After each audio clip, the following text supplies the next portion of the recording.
हाय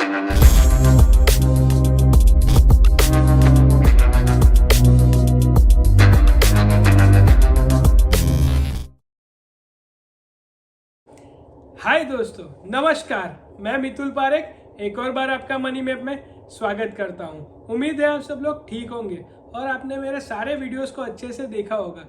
अगर ये वाला वीडियो आप पहली बार देख रहे हो तो मेरी चैनल को सब्सक्राइब कीजिए और लाइक कीजिए, और उसके बाद मनी मैप में अब तक अपलोड किए गए सारे वीडियोस को अच्छे से देखिए, बाद में ये वाला वीडियो देखें।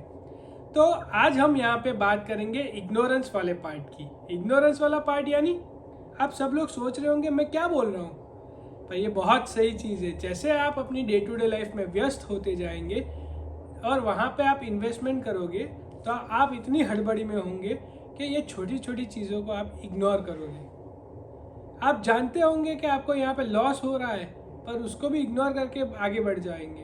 तो ये छोटी छोटी चीज़ें आपको कोई बताने वाला नहीं है, आपके एक्सपीरियंस से आपको पता चलेगी। और यहाँ पे YouTube पे कोई ऐसा यूट्यूबर नहीं है जो ये ऐसी छोटी छोटी चीज़ें आपको बताएगा। सब लोग बताएंगे कौन सी स्क्रिप्ट अच्छी है, इसका बाइंग प्राइस अच्छा है, टारगेट प्राइस ये है, बुक कीजिए टारगेट, प्रॉफिट बुक किया बाहर निकल जाइए।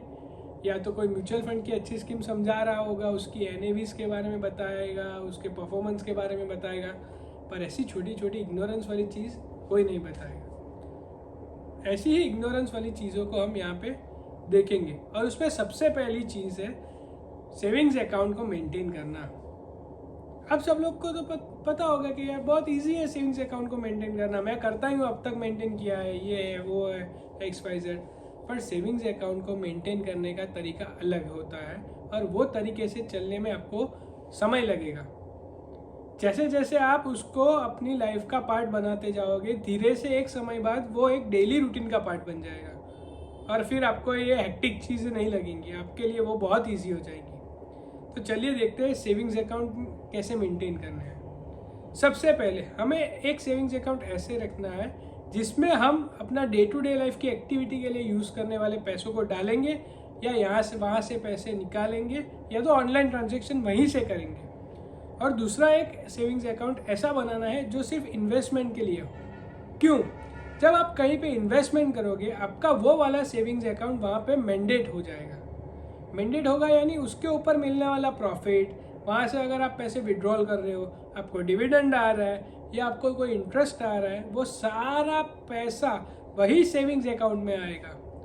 और उसके अलावा आपको लगने वाले DP चार्जेस, ट्रांजेक्शन चार्जेस, वो सब भी वहीं पे लगेंगे। तो जब आपको लगने वाले चार्जेस और आने वाले प्रॉफिट सारी जानकारी एक ही अकाउंट में होगी, तो आपको वो पोर्टफोलियो मैनेज करना बहुत आसान हो जाएगा। इसीलिए एक अलग सेविंग्स अकाउंट खुलवा लीजिए। अभी खुलवाते वक्त क्या ध्यान रखना है हमें सेविंग्स अकाउंट के लिए? हमें सबसे पहले देखना है कि ई सर्विस यानी अजबा ई सर्विस जिसकी तरह से हम IPO को अप्लाई कर सकते हैं अपने अकाउंट से, यानी वो अजबा में अपना बेनिफिशियरी ऐड होगा, जिसमें अपना ब्रोकर ID ऐड होगा, डीमेट ID ऐड होगा, अपना पान कार्ड ऐड करके वहाँ पे हम स्टोर कर सकते हैं। और अगर हमें कोई IPO के लिए अप्लाई करना है तो वहीं से कर सकते हैं। ये सुविधा आपको वो अकाउंट में मिलनी चाहिए, ये चीज़ आपको सबसे पहले देख लेनी है। दूसरी चीज़, अगर आपका कोई ब्रोकर है, यानी एंजल ब्रोकिंग है, शेर खान है, जीरोदा है, अपस्टॉक्स है, या कोई भी ब्रोकिंग ID है, ब्रोकर है आपका, वो ब्रोकर का करंट अकाउंट कौन से बैंक में है, यानी उनका अकाउंट जो बैंक में हो वही बैंक में अपना सेविंग्स अकाउंट खुलवाना चाहिए। क्यों? जब हम ट्रांसफ़र करेंगे, जब हम बेनिफिशियरी ऐड करेंगे ब्रोकर का और वहीं से ऑनलाइन ट्रांजेक्शन करेंगे, तो हमको लगने वाले चार्जेस मिनिमम होंगे। अगर आपका बैंक अकाउंट कोटक में हुआ या PNB में हुआ और आप जीरोदा से इन्वेस्टमेंट कर रहे हो, जीरोदा का डीमेट अकाउंट यूज़ कर रहे हो, तो आपको वहाँ से चार्जेस ज़्यादा लगेंगे। और जीरोदा में फंड ऐड डायरेक्टली कर रहे हो तो आपको 10.5 यानी 10 रुपये और 63 पैसा आपको चार्ज लग ही जाएगा। चाहे आप 500 रुपये ऐड करो या 2000 रुपये ऐड करो, ये आपके ऊपर डिपेंड है, पर आपको ये चार्ज लगना फिक्स है। जहाँ पे आप बेनिफिशियरी ऐड किए होंगे और ऑनलाइन ट्रांजेक्शन करोगे तो आपको चार्जेस कम लगेंगे, टाइम भी कम लगेगा। सेम बैंक होगी, HDFC से HDFC होगी, तो आपको टाइमिंग्स भी कम लगेंगे। इसीलिए आपको देखना है आपके ब्रोकर का अकाउंट किस बैंक में है, वही बैंक में आपका सेविंग्स अकाउंट खुलवाना चाहिए। तीसरी एक बात, एक मिनिमम बैलेंस का क्राइटेरिया हमें ऑलवेज फॉलो करना है। तो वो मिनिमम बैलेंस का क्राइटेरिया क्या है? हमें ऑलवेज 30,000 रुपये को हमारे अकाउंट में मेंटेन करके चलना है। क्यों? 10,000 रुपये हमें अपने मिनिमम बैलेंस को मेंटेन करने के लिए रखने हैं और बाकी के 20,000 रुपये को हमें अब जब IPO के लिए अप्लाई करना है वहाँ पे हम यूज़ करेंगे। समझ रहे हो? तो 30,000 रुपये का मिनिमम बैलेंस हमें मेंटेन करके चलना होगा। तो ये 3 चीज़ों को सेविंग्स अकाउंट में बहुत अच्छे से आपको जानने के बाद समझ के आपका सेविंग्स अकाउंट खुलवाना पड़ेगा।